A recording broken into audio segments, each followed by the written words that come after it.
جی بسم الله الرحمن الرحیم. شروع کوم په نامه د هغې پاک ذات، د هغې لوی ذات چې ډیر بخښونکی او مهربانه دی. د انګلیش ټو پښتو لرنینګ زده کوونکو، زه راغلمه تاسو په وړاندې د یو بل نوي کلاس سره، او زه امید کوم زما دا هیله ده چې تاسو به هم ټول روغ او جوړ یې، یو د ژوند په مزو کې به یې. نن ما ستاسو دپاره یو وړه شان ویډیو راوړی د ورکوټی شان کلاس مې راوړی دی، او دا مې د اختر په باره کې راوړی دی. یعنی مونږ چاته د اختر مبارکي څنګه ورکولی شو، تاسو څنګه کولی شئ چې د اختر مبارکي چاته په انګلیش کې ولیږئ، یا هغه ته ووایئ په ټیلیفون په موبایل باندې، یا دغه تاسو په میسج کې لیږئ. د اختر مبارکي د دې په باره کې به نن دا ویډیو وي، دا کلاس به زمونږ د اختر مبارکۍ په باره کې وي. ګورئ، کله چې اختر وي نو مونږ په پښتو کې وایو چې د اختر میاشت ولیدلی شوه. نو تاسو داسې په انګلیش کې څنګه ویلی شئ چې د اختر میاشت ولیدلی شوه؟ The Eid moon has been sighted.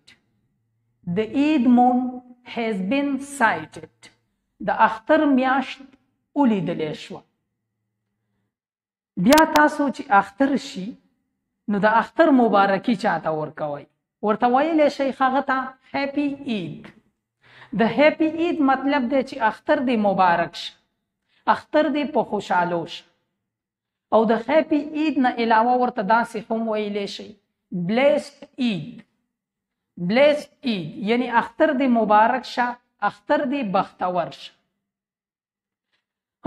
بیا داسې تاسو ویلی شئ هیپي عید ټو یو فرام مای سایډ. هیپي عید ټو یو فرام مای سایډ یعنی زما له طرفه دی تا ته اختر مبارک شي. هیپي عید ټو یو فرام مای سایډ، زما له طرفه دی تا ته اختر مبارک شي. بیا تاسو داسې هم ویلی شئ Happy Eid to you and your family. Happy Eid to you and your family. یعنی اختر دی تا ته هم بختور شي، مبارک شي، او ستا کورنۍ ته هم. اختر دی تا ته هم مبارک شي او ستا کورنۍ ته هم. Happy Eid to you and your family. اختر دی تا ته هم مبارک شي او ستا کورنۍ ته هم. بیا تاسو داسې هم ویلی شئ May you celebrate this every year. Blessed Eid یا Happy Eid. الله دې وکړي چې دا ته هر کال ولمانځي، یعنی الله دې وکړي چې دا اختر ته هر کال ولمانځي، هر کال یې منا وکړي. داسې ونه شي چې راروان اختر راځي او ته پکې نه یې. May you celebrate this every year. الله دې وکړي چې دا اختر ته هر کال ولمانځي. او ګورئ، تاسو داسې یو بل سنټنس هم ویلی شئ I wish you a very happy Eid. May all your good deeds be accepted by Almighty Allah. I wish you a very happy Eid. اختر دې مبارک شه. May all your good deeds be accepted by Almighty Allah. الله دې وکړي چې ستا ټول نیک اعمال قبول شي، یعنی اختر دې مبارک شه. الله دې وکړي چې ستا ټول نیک اعمال قبول شي. I wish you a very happy Eid.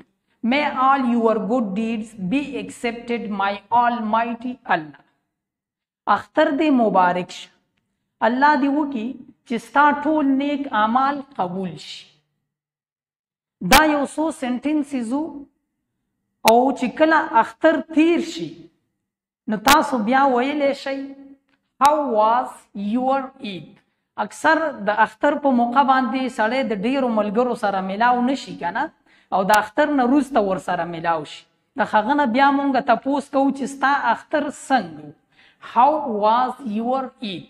تاسو ورته داسې ویلی شئ ستا اختر څنګه. How was your Eid. ستا اختر څنګه و.